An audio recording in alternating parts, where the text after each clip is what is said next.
ខ្ញុំបាទឈ្មោះគង់ចន្ទឌីមកពីសិប្បកម្មផលិតជុំរ៉ាម៉ៃបាទនៅក្នុងសិប្បកម្មរបស់ខ្ញុំមាន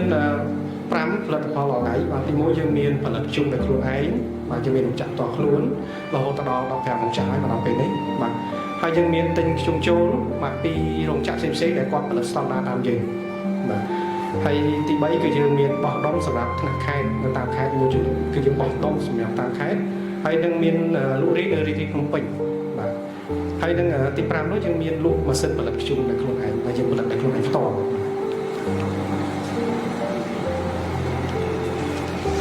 បាទយើងទៅតែយើងដឹងថាពេលនេះជុំយើងពិតជាសំខាន់មែនទែនបាទសម្រាប់ប្រទេសមួយទាំងមូលប្រទេសកម្ពុជាយើងដើម្បីរក្សានៅគុណភាពប្រៃឈើឲ្យវានៅថិតថេរកុំឲ្យវាបាត់បង់ទៅទៀតបាទចក្ខុវិស័យរបស់យើងបេសកកម្មនិងគុណតម្លៃបាទគឺយើងគិតវែងឆ្ងាយជាងមុនគឺយើងនឹងបន្ថែបង្រីកជាពិសេសគឺយើងនឹងការពារគុណភាពតែម្ដងបាទអត់ឲ្យប៉ះពាល់ទៅដល់បរិស្ថានទេបាទ